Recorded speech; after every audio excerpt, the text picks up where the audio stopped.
Hey guys, before we get into the movie, I want to say a big thank you for 100 subscribers. I really appreciate the support I have received so far.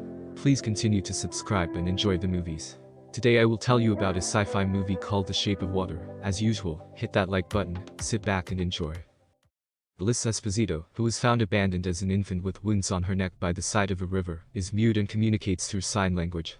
By 1962, during the Cold War, Esposito works as a cleaner at a secret government laboratory in Baltimore, Maryland, and lives a very routine life.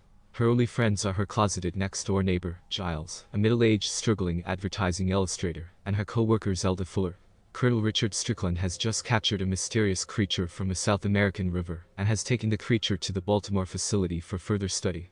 Curious about the creature, Elisa discovers it is a humanoid amphibian. She begins visiting him in secret, and the two form a close bond.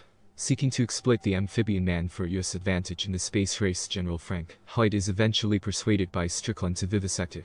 Dr. Robert Hostetler, a scientist who is secretly a Russian spy named Dmitry Masenkov, pleads unsuccessfully to keep the amphibian man alive for further study, and is simultaneously ordered by his Soviet handlers to euthanize the creature. When Elisa overhears the Americans' plans for the amphibian man, she persuades Giles to help her liberate him. Hostetler stumbles upon Elisa's plot in progress and chooses to assist her. Though initially reluctant, Zelda also becomes involved in making the escape successful. Elisa plans to release the amphibian man into a nearby canal, when heavy rain will allow access to the ocean. In the meantime, she keeps him in her bathtub. Strickland interrogates Elisa and Zelda, among others, but he learns nothing. Back at the apartment, Giles discovers the amphibian man devouring one of his cats.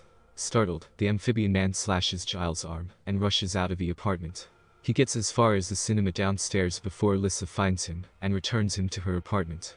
The creature touches Giles on his balding head and wounded arm. The next morning, Giles discovers his hair has begun growing back, and the wounds on his arm have healed. Elisa continues to develop her romantic relationship with the amphibian man, culminating in interspecies mating. General Hoyt unexpectedly arrives, and tells Strickland he has 36 hours to recover the amphibian man, or his career and life will be over. Meanwhile, Hostetler is told he will be extracted from the US in 2 days. Although the planned release date approaches, the amphibian man's health begins to deteriorate. Hostetler goes to meet his handlers, and Strickland follows him. At the rendezvous, Hostetler is shot by one of his handlers, but Strickland in turn, not only shoots and kills both handlers but also shoots Hostetler, having realized that he is a spy. Strickland tortures the dying Hostetler into revealing specifics on the team which broke out amphibian man, and Strickland is surprised to learn that Elisa and Zelda are implicated. Strickland threatens Zelda at home, unsuccessfully, until her husband, Brewster, reveals that Elisa has the amphibian man. Zelda immediately telephones Elisa, warning her to release the creature. An enraged Strickland ransacks Elisa's empty apartment until he finds a calendar note revealing where she plans to release the amphibian man. At the canal, Elisa and Giles are bidding farewell to the creature when Strickland arrives, knocks Giles down, and shoots both the amphibian man and Elisa. The amphibian man quickly heals himself and slashes Strickland's throat, killing him. As the police arrive on the scene with Zelda, the amphibian man takes Elisa and jumps into the canal where he heals her. When he applies his healing ability underwater to the scars on Elisa's neck, they open to reveal gills like his. She jolts back to life and the two embrace. In a closing voice-over narration, Giles conveys his belief that Elisa lived happily ever after, and remained in love with the amphibian man. Thanks for watching. You can check out my Shapeshifter movie playlist here.